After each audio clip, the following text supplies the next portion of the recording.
So my dear friends and professionals, I am Uday Singh Advocate speaking. ನೀವೆಲ್ಲರೂ ಸಹ ನನ್ನ channel ಅನ್ನು ವೀಕ್ಷಿಸ್ತಾ ಇದ್ದೀರಿ ಅಂತ ನಾನು ಅಂದ್ಕೊಂಡಿದ್ದೀನಿ. ಶೇರ್ ಮಾಡಿ, ಲೈಕ್ ಮಾಡಿ, ಕಮೆಂಟ್ ಮಾಡಿ ಮತ್ತು ನನ್ನ ಚಾನೆಲ್ಗೆ ಸಬ್ಸ್ಕ್ರೈಬ್ ಆಗೋದನ್ನ ಮರಿಬೇಡಿ ಅಂತ ಹೇಳ್ತಾ ಇವತ್ತು ನಾನು ಇನ್ನೊಂದು ವಿಷಯವನ್ನು ತೆಗೆದುಕೊಂಡು ನಿಮ್ಮ ಮುಂದೆ ಬಂದಿದ್ದೀನಿ. ನಾನು ಇವತ್ತು ಆಯ್ಕೆ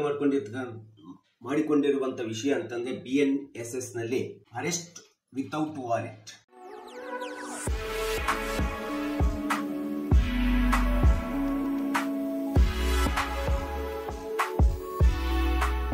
ಭಾರತೀಯ ನಾಗರಿಕ ಸುರಕ್ಷಾ ಸಂಹಿತೆ ಒಳಗಡೆ 2023ರಲ್ಲಿ ಬಂದಂತ ಕಾಯ್ದೆ ಮತ್ತು 2024 ಜುಲೈ 1ರಿಂದ ಜಾರಿಗೊಂಡಂತ ಕಾಯ್ದೆ ಪ್ರಕಾರ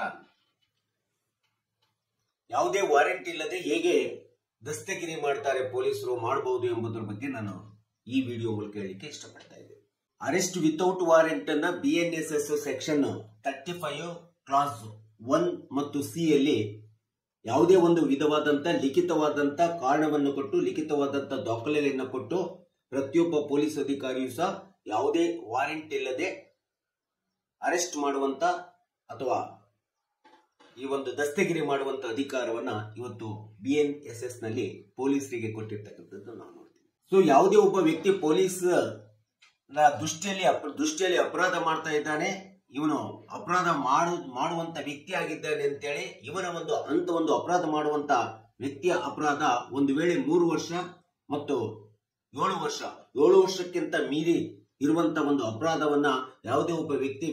ಎಸಗಿದಾನೆ ಅಥವಾ ಎಸಗಿರ್ತಕ್ಕಂಥದ್ದು ಒಂದು ಪೊಲೀಸ್ ಅಧಿಕಾರಿಗೆ ಕಂಡು ಬಂದಿದೆ ಎಂಬತಕ್ಕಂಥ ಸಂದರ್ಭದಲ್ಲಿ ಅಂತ ಒಬ್ಬ ಆರೋಪಿಯನ್ನ ಅಥವಾ ಅಪರಾಧಿಯನ್ನ ಸಹಜವಾಗಿ ಪೊಲೀಸರು ಯಾವುದೇ ವಿಧವಾದಂತ ವಾರೆಂಟ್ ಇಲ್ಲದೆ ಅರೆಸ್ಟ್ ಮಾಡ್ತಕ್ಕಂಥದ್ದು ನಾವು ನೋಡ್ತೀವಿ. ಇದನ್ನ ಕಾಗ್ನಿಸಬಲ್ ಅಫೆನ್ಸಸ್ ಅಂತ ಹೇಳ್ತೀವಿ, ನಾನ್ ಕಾಂಪೌಂಡಬಲ್ ಅಫೆನ್ಸಸ್ ಅಂತ ಹೇಳ್ತೀವಿ. ಅದು ರಾಬರಿ ಇರ್ಬೋದು, ಡಕಾಯಿತಿ ಇರ್ಬೋದು, ಮರ್ಡರ್ ಇರ್ಬೋದು, ರೇಪ್ ಇರ್ಬೋದು, ಇನ್ಯಾವುದೇ 7 ವರ್ಷಕ್ಕೆ ಜೈಲು ಶಿಕ್ಷೆಗೆ ಮೀರಿ ಇರ್ತಕ್ಕಂಥ ಅಪರಾಧಗಳಿಗೆ ಯಾವುದೇ ವಾರೆಂಟ್ ಇಲ್ಲದೆ ಪೊಲೀಸ್ ಅಧಿಕಾರಿಗಳು ಯಾರನ್ನು ಬೇಕಾದ್ರೂ ಸಹ ಅರೆಸ್ಟ್ ಮಾಡ್ತಕ್ಕಂಥದ್ದು, ದಸ್ತಗಿರಿ ಮಾಡ್ತಕ್ಕಂಥದ್ದನ್ನ ಈ ಒಂದು ಸೆಕ್ಷನ್ ನಲ್ಲಿ ಸ್ಪಷ್ಟವಾಗಿ ಹೇಳ್ತಾರೆ. ಇನ್ನು 35 ಸೆಕ್ಷನ್ ಸಬ್ ಕ್ಲಾಸ್ B ಮತ್ತು ಕ್ಲಾಸ್ 1 ಅನ್ನು ನಾವು ನೋಡ್ತಾ ಹೋದ್ರೆ ಯಾವುದೇ ಒಬ್ಬ ವ್ಯಕ್ತಿಯ ಮೇಲೆ ಪೊಲೀಸ್ ಅಧಿಕಾರಿಗೆ ಒಂದು ಸಂಶಯ ಉಂಟಾಗಿದೆ, ಇವನು ಅಪರಾಧದ ವ್ಯಕ್ತಿಯಾಗಿದ್ದಾನೆ, ಇವನು ಅಪರಾಧದ ಕೆಲಸವನ್ನ ಮಾಡ್ತಾ ಇದ್ದಾನೆ ಎಂಬತಕ್ಕಂಥ ಸಂಶಯ ಉದ್ಭವಿಸ್ತು ಅಂತಂದ್ರೆ ಅಂತ ಒಂದು ಸಂಶಯಾಸ್ಪದವಾದಂತ ವ್ಯಕ್ತಿಗಳನ್ನ ಯಾವುದೇ ಸಂದರ್ಭದಲ್ಲಿ ಪೊಲೀಸ್ ಅಧಿಕಾರಿಗಳು ತಮಗೆ ಕಂಡು ಬಂದಂತ ಸಂದರ್ಭದಲ್ಲಿ ಅವರುಗಳನ್ನ ಅರೆಸ್ಟ್ ಮಾಡತಕ್ಕಂಥ ಅಧಿಕಾರಿ ಇವತ್ತು ಪೊಲೀಸ್ ಇಲಾಖೆಗೆ ಈ ಒಂದು BNSS ಕಾಯ್ದೆಯಲ್ಲಿ ಕೊಟ್ಟಿರ್ತಕ್ಕಂಥದ್ದನ್ನ ನಾವು ನೋಡ್ತಾ ಇದ್ದೀವಿ. ಕೆಲವೊಂದು ಸಂದರ್ಭದಲ್ಲಿ ಸಬ್ ಕ್ಲಾಸ್ C ಅನ್ನ ನಾವು ನೋಡ್ತಾ ಹೋದ್ರೆ, ಸಬ್ ಕ್ಲಾಸ್ B ಒಳಗಡೆ ಕ್ಲಾಸ್ 2 ಅನ್ನ ನಾವು ನೋಡ್ತಾ ಹೋದ್ರೆ ಕೆಲವೊಂದು ಸಂದರ್ಭದಲ್ಲಿ ಆರೋಪಿಗಳು ಏನ್ ಮಾಡ್ತಾರೆ ಅಂತಂದ್ರೆ ಯಾವುದೇ ವಿಧವಾದಂತ ಅಪರಾಧವನ್ನು ಮಾಡ್ಬಿಟ್ಟು ತಪ್ಪಿಸ್ಕೊಂಡು ಅಡ್ಡಾಡ್ತಾ ಇರ್ತಾರೆ. ಆ ರೀತಿ ತಪ್ಪಿಸ್ಕೊಂಡು ಅಡ್ಡಾಡುವಂತ ಸಂದರ್ಭದಲ್ಲಿ ಅಂತ ಒಂದು ಆರೋಪಿಯನ್ನ ಅಥವಾ ಅಪರಾಧಿಯನ್ನ ದಸ್ತಗಿರಿ ಮಾಡ್ತಕ್ಕಂಥದ್ದು, ಅರೆಸ್ಟ್ ಮಾಡ್ತಕ್ಕಂಥದ್ದು ಪೊಲೀಸ್ ಅಧಿಕಾರಿಗಳಿಗೆ ತುಂಬಾ ಅವಶ್ಯಕತೆ ಇರ್ತದೆ ಮತ್ತು ಅವರ ಮೇಲೆ ತುಂಬಾ ಒತ್ತಡ ಇರ್ತದೆ. ಇಂಥ ಸಂದರ್ಭದಲ್ಲಿ ಯಾವುದೇ ಒಬ್ಬ ಪೊಲೀಸ್ ಅಧಿಕಾರಿಗೆ ಒಬ್ಬ ಅಪರಾಧ ಮಾಡಿ ನಮಗೆ ಸಿಗ್ತಾ ಇಲ್ಲ ಎಂಬತಕ್ಕಂಥದ್ದು, ಅವನನ್ನ ಅರೆಸ್ಟ್ ಮಾಡ್ತಕ್ಕಂಥದ್ದು, ದಸ್ತಗಿರಿ ಮಾಡ್ತಕ್ಕಂಥದ್ದು ತುಂಬಾ ಅವಶ್ಯಕತೆ ಇದೆ ಎಂಬತಕ್ಕಂಥ ಮನದಟ್ಟು ಕಂಡು ಬಂದಂತ ಸಂದರ್ಭದಲ್ಲೂ ಸಹ ಈ ಒಂದು 35 ಸೆಕ್ಷನ್ B ಸಬ್ ಕ್ಲಾಸ್ 2 ಒಳಗಡೆ ಹೇಳುತ್ತಕ್ಕಂಥದ್ದನ್ನ ನಾವಿಲ್ಲಿ ನೋಡ್ತಾ ಇದ್ದೀವಿ. ಇನ್ನು ಇದೇ ಸೆಕ್ಷನ್ 35 B ಸಬ್ ಕ್ಲಾಸ್ C ಅನ್ನ ನೋಡ್ತಾ ಹೋದ್ರೆ ಈ ಒಂದು ಯಾವುದೇ ಒಬ್ಬ ವ್ಯಕ್ತಿ ಸಮಾಜದೊಳಗಡೆ ಅಥವಾ ಇನ್ನ ಯಾವುದೇ ವ್ಯವಸ್ಥೆ ಒಳಗಡೆ ಒಂದು ಆರೋಪ ಅಥವಾ ಅಪರಾಧ ಮಾಡಬಾರ್ದು, ಅವನು ಹ್ಯಾಬಿಚುವಲ್ ಅಫೆಂಡರ್ ಆಗಿದ್ದಾನೆ, ಮತ್ತೆ ಪುನಃ ಎಲ್ಲಿ ಅಪರಾಧ ಮಾಡ್ತಾನೋ ಅಂತ ಒಂದು ಅಪರಾಧ ಮಾಡತಕ್ಕಂಥದ್ದನ್ನ ಅಥವಾ ಯಾವುದೇ ಒಂದು ಘಟನೆ ಒಳಗಡೆ ಅಪರಾಧ ಮಾಡ್ಲಿಕ್ಕೆ ಹೊರಟಿದ್ದಾನೆ ಅಂತೇಳಿ ಮಾಹಿತಿ ಬಂದಂತ ಸಂದರ್ಭದಲ್ಲಿ ಆ ರೀತಿ ಅಪರಾಧವನ್ನ ಮಾಡುವುದನ್ನ ತಡೆಗಟ್ಟುವುದಕ್ಕೋಸ್ಕರ ಯಾವುದೇ ವ್ಯಕ್ತಿಯನ್ನ ಯಾವುದೇ ಸಂದರ್ಭದಲ್ಲಿ ಪೊಲೀಸ್ ಅಧಿಕಾರಿಗಳು ದಸ್ತಗಿರಿ ಅಥವಾ ಅರೆಸ್ಟ್ ಮಾಡಬಹುದಾಗಿದೆ ವಿತೌಟ್ ವಾರೆಂಟ್, ಯಾವುದೇ ವಾರೆಂಟ್ ಇಲ್ಲದೆ.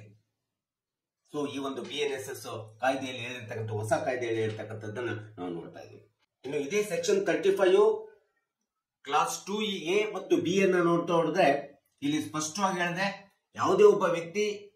ಪೊಲೀಸ್ ಅಧಿಕಾರಿಗಳಿಗೆ ಇನ್ವೆಸ್ಟಿಗೇಷನ್ಗೆ ಅವಶ್ಯಕತೆ ಇದೆ, ಅವನನ್ನ ಇನ್ವೆಸ್ಟಿಗೇಷನ್ ಮಾಡಲೇಬೇಕಾಗಿದೆ. ಅವರಿಗೆ ಇನ್ವೆಸ್ಟಿಗೇಷನ್ ಮಾಡದೆ ಯಾವುದೇ ಒಂದು ಕ್ರೈಮ್ ನ ಸಂಪೂರ್ಣವಾದಂತ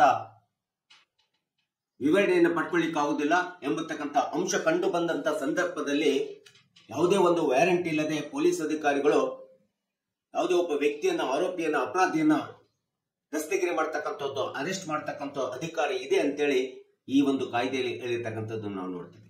ಇನ್ನು ಕ್ಲಾಸ್ 2C ನೋಡ್ತಾ ಹೋದ್ರೆ, ಯಾವುದೇ ಒಬ್ಬ ವ್ಯಕ್ತಿಯನ್ನ ಅಪರಾಧದಲ್ಲಿ ಸಿಕ್ಕೊಂಡಂತ ಸಂದರ್ಭದಲ್ಲಿ, ಆರೋಪದಲ್ಲಿ ಸಿಕ್ಕೊಂಡಿದ್ದಂತ ಸಂದರ್ಭದಲ್ಲಿ ಅಂತ ಒಬ್ಬ ವ್ಯಕ್ತಿಯನ್ನ, ಆ ವ್ಯಕ್ತಿ ಏನಾದ್ರೂ ಸಾಕ್ಷಿಗಳನ್ನ ನಾಶಪಡಿಸುವಂತ ಅವಶ್ಯಕತೆ ಇದೆ, ಟೆಂಪರಿಂಗ್ ಎವಿಡೆನ್ಸಸ್ ಇರ್ತವೆ, ಸಾಕ್ಷಿಗಳನ್ನ ತಿದ್ದುಪಡಿ ಮಾಡತಕ್ಕಂಥದ್ದು ಅಥವಾ ಇನ್ಯಾವುದೇ ಸಾಕ್ಷ್ಯ ನಾಶಪಡಿಸುವಂತ ಒಂದು ವ್ಯವಸ್ಥೆ ಆ ವ್ಯಕ್ತಿಯಿಂದ ಕಂಡು ಬರ್ತದೆ ಅಂತೇಳಿ ಪೊಲೀಸ್ ಅಧಿಕಾರಿಗಳಿಗೆ ಕಂಡು ಬಂದಂತ ಸಂದರ್ಭದಲ್ಲಿ, ಘಟನೆ ನಡೆದಂತ ಆ ಒಂದು ಸಾಕ್ಷ್ಯಗಳನ್ನ ನಾಶಪಡಿಸ್ತಾನೆ ಎಂಬತಕ್ಕಂಥ ಸಂದರ್ಭ ಕಂಡು ಬಂದಂತ ಸಂದರ್ಭದಲ್ಲಿ ಅಂತ ವ್ಯಕ್ತಿಗಳನ್ನು ಸಹ ಅರೆಸ್ಟ್ ಮಾಡಬಹುದು ಎಂಬತಕ್ಕಂಥದ್ದನ್ನ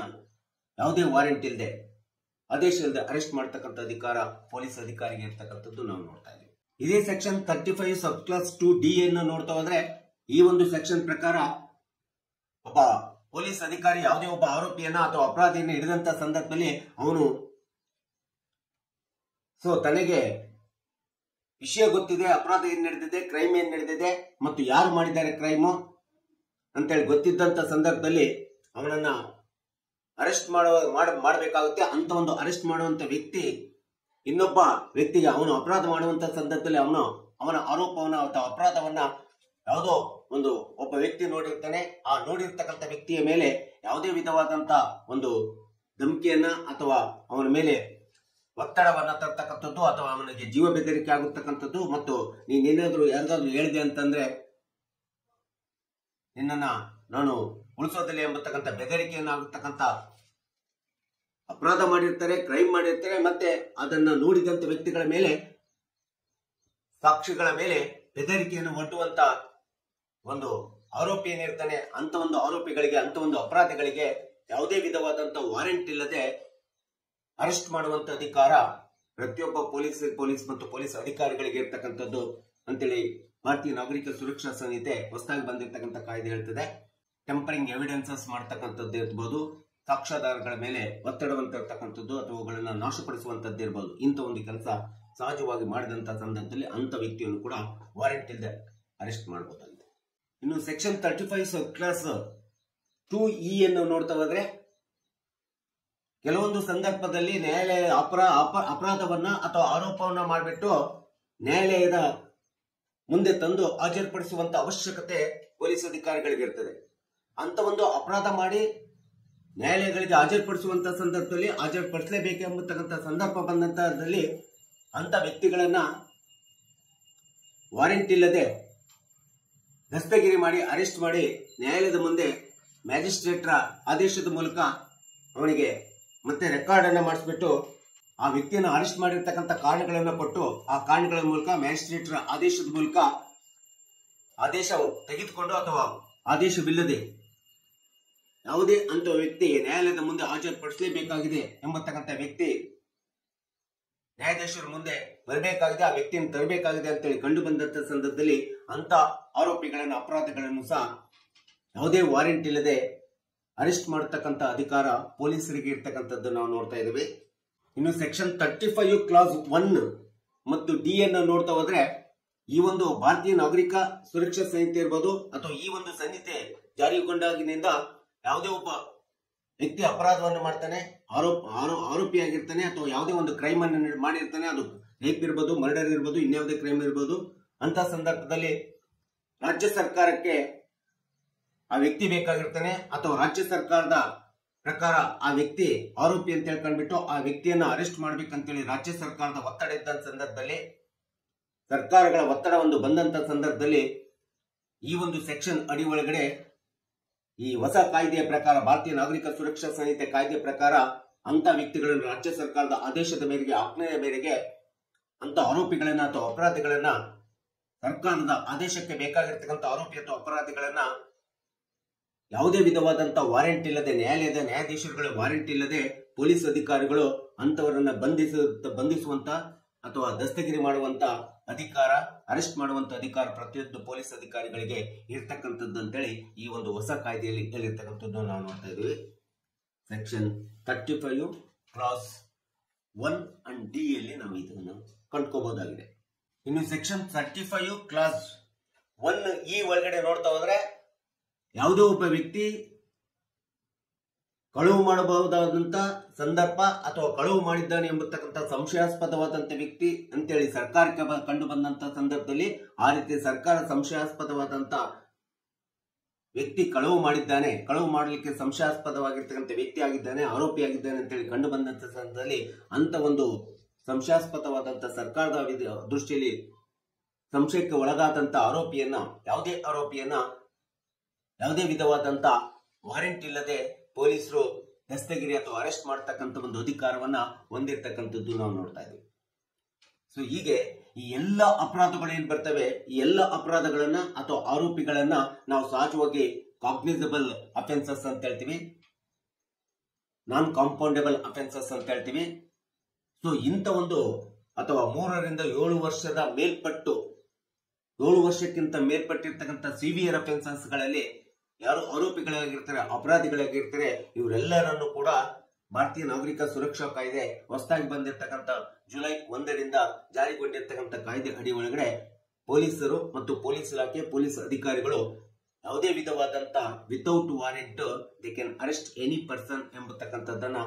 ಈ ಒಂದು ಕಾಗ್ನಿಸಬಲ್ ಅಫೆನ್ಸ್ ಒಳಗೆ ಬರ್ತಕ್ಕಂಥ ವ್ಯಕ್ತಿಗಳನ್ನ ವಾರೆಂಟ್ ಇಲ್ಲದೆ ಅರೆಸ್ಟ್ ಮಾಡತಕ್ಕಂಥ ಅಧಿಕಾರ ಅವರಿಗಿದೆ ಎಂಬತಕ್ಕಂಥದ್ದು. ಸೊ ನಾವು ನೀವುಗಳೆಲ್ಲರೂ ಸಹ ತಿಳ್ಕೋಬೇಕು ಮತ್ತು ಕಕ್ಷಿದಾರರಿಗೆ ಸಾರ್ವಜನಿಕರಿಗೆ ಗೊತ್ತಾಗಬೇಕು ಎಂಬತಕ್ಕಂಥ ಹಿನ್ನೆಲೆಯನ್ನು ಇಟ್ಕೊಂಡು ಸೊ ನಾನು ಈ ವಿಡಿಯೋನ ಹೇಳಿದ್ದೇನೆ. ಈ ವಿಡಿಯೋ ಇಷ್ಟ ಆಗಿದ್ರೆ ಶೇರ್ ಮಾಡಿ, ಲೈಕ್ ಮಾಡಿ, ಕಮೆಂಟ್ ಮಾಡಿ ಮತ್ತು ನನ್ನ ಚಾನೆಲ್ಗೆ ಸಬ್ಸ್ಕ್ರೈಬ್ ಆಗೋದನ್ನ ಮರಿಬೇಡಿ ಅಂತ ಹೇಳ್ತಾ ಸೊ ಇವತ್ತಿನ ವಿಡಿಯೋಗೆ ವಿರಾಮವನ್ನು ಹೇಳ್ತೀನಿ. ಸೊ ಇನ್ನೊಂದು ವಿಷಯವನ್ನು ತೆಗೆದುಕೊಂಡು ನಾನು ನಿಮ್ಮ ಮುಂದೆ ಬರ್ತೀನಿ. ಜೈ ಹಿಂದ್, ಜೈ ಕರ್ನಾಟಕ.